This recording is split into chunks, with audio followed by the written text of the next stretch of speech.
Viewers, আজকে আপনাদের সামনে একটি গুরুত্বপূর্ণ বিষয় নিয়ে আসছি। সেটা হচ্ছে ছাগল এবং ভেড়া।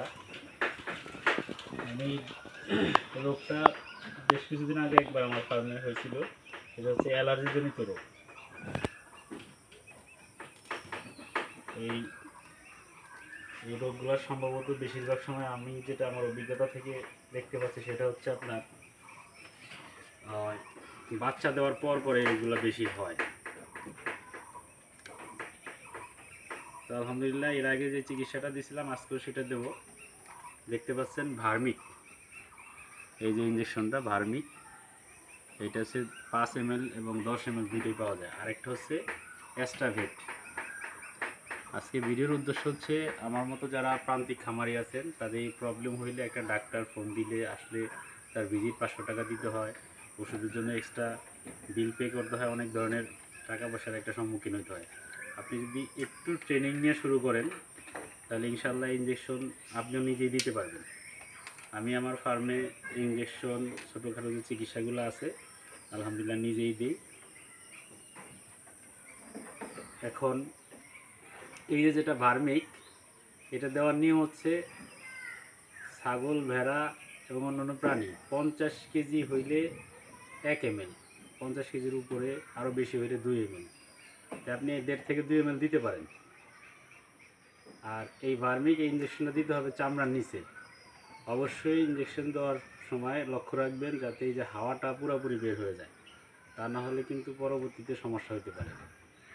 ইনশাল্লাহ এখন আমি যেইটার সমস্যা হয়েছে আমি আপনাদেরকে দেখাবো যে কী প্রবলেমের কারণে এই যে আমি যে ইঞ্জেকশনটা করতেছি। এখানে অন্ধকার তো ঘরের মধ্যে,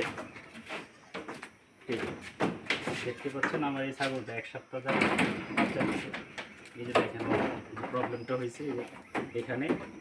প্রথমে আমি মনে করছি ছুলে গেছে, কিন্তু পরবর্তীতে দেখলাম যে না, এখানে যে সেই আগে যে ডিজিজটা হয়েছিল এটা অ্যালার্জিজনিত একটা ডিজিজ, যাকে আমরা ঘা পচরা বলে থাকি।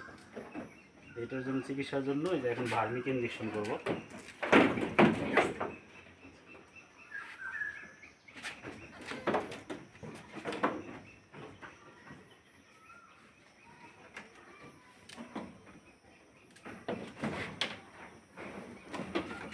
ইঞ্জেকশনটা দেওয়ার পর একটু ডলে দিবেন, এটা খুব জ্বালা পোড়া করে।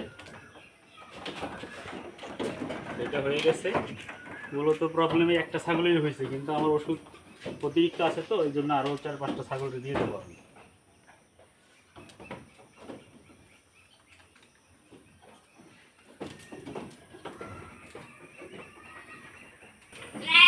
দেখতে পাচ্ছেন, দেখেন আবারও ফলো করেন চামড়ার নিচে কীভাবে দিতে হয়। এইভাবে চামড়াটাকে হালকা করে টান দিয়ে আপনি লড়াচড়া করতেছে, এই জন্য একটু সমস্যা হচ্ছে।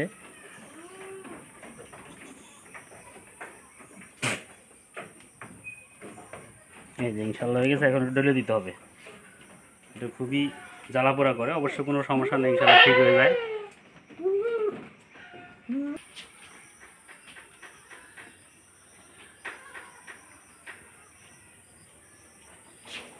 আলহামদুলিল্লাহ, চুপ করে দাঁড়ায় থাকলে সমস্যা হয় না। রোমিও খুব দুষ্টামি করতেছে।